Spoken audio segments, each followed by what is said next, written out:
बिहार में जो सरकारी शिक्षा व्यवस्था थी वो बहुत अच्छी कभी नहीं थी, लेकिन पहले जिला में, प्रखंड में एक दो स्कूल ऐसे सरकारी जरूर थे जहां से पढ़कर लोग अपना जीवन सुधार लेते थे।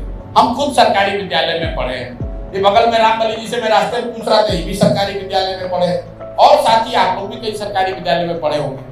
पहले क्या था कि जिले में एक दो सरकारी विद्यालय ऐसे अच्छे थे जहां पढ़कर लड़के पटना कॉलेज, साइंस कॉलेज पहुंच गए तो उनका जीवन सुधर सकता था। ये नीतीश लालू के राज में समता मूलक शिक्षा नीति बनाने के चक्कर में इन्होंने क्या किया कि हर जगह स्कूल के नाम पर बिल्डिंग बना दी, शिक्षा की चिंता नहीं की। नतीजा क्या हुआ? जहां स्कूल के विद्यालय के भवन बने वहां पर शिक्षक नहीं है, जहां शिक्षक है वहां भवन नहीं है, जहां दोनों है वहां पढ़ाने का साधन नहीं है, और जहां तीनों है वहां पढ़ने वाले बच्चे नहीं है। इधर कौन सी कक्षा के बच्चे बैठे हैं? 6 क्लास का है सर। अच्छा, ये 6 क्लास का है। जी। और इधर 7 है, 8 है। और वो 8 जी। 6, 7, 8 के लिए तो अलग अलग कमरा होना चाहिए, तो एक ही कमरे में। जमीन नहीं है सर, भूमिहीन है। ये सरकारी गाइड बांध पर अवस्थित है विद्यालय। इसके कारण जो है यहाँ पर जैसे तैसे हम लोग पठन पाठन कर रहे हैं। बिहार में कम से कम 3 से 4 हजार विद्यालय को भूमिहीन और भवनहीन देखते हुए दूसरे बगल के विद्यालय में पहले शिफ्ट किया गया, बाद में उसको मर्ज कर दिया गया।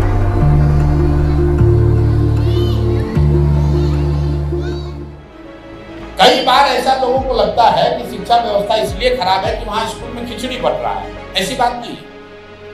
अगर खिचड़ी बंटने से शिक्षा व्यवस्था खराब होती तो 6वीं क्लास के ऊपर के विद्यालय में तो खिचड़ी नहीं बंटता है, वहां पर पढ़ाई क्यों नहीं हो रहा है? कुछ लोग बताते हैं कि नियोजित शिक्षकों ने खराब कर दिया। तो आप बताइए कि पटना कॉलेज, साइंस कॉलेज में तो कोई नियोजित शिक्षक नहीं गया है पढ़ाने, वहां पर पढ़ाई क्यों बंद हो गई? मेरे भाई, पढ़ाई की स्थिति इसलिए खराब हुई है कि समाज और सरकार, मैं सिर्फ सरकार को दोष नहीं दे रहा हूं, समाज और सरकार दोनों के प्राथमिकताओं में शिक्षा है ही नहीं। पूरी जो शिक्षा व्यवस्था है, शिक्षण संस्थाएं हैं, वो लाभ, सरकारी लाभ लेने और बांटने का जरिया है।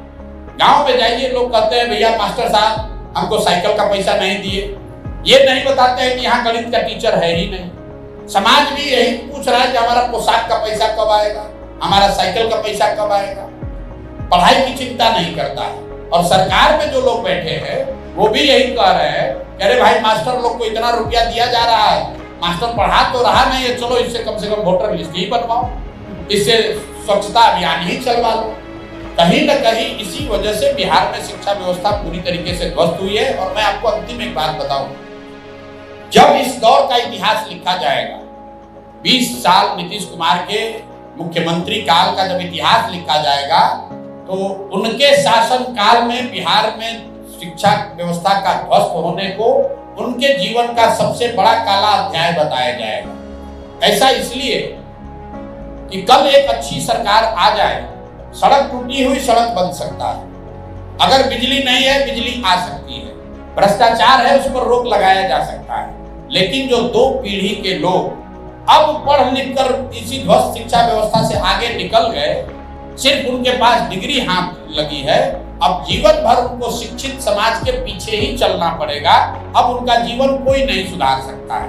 तो ये बहुत बड़ा दोष, बहुत बड़ा गुनाह नीतीश कुमार ने एक पढ़े लिखे व्यक्ति होने के बावजूद शिक्षा व्यवस्था को जो ध्वस्त होने दिया, ये बहुत बड़ा गुनाह उनके सर पर, उनके कार्यकाल पर इतिहास लगाएगा।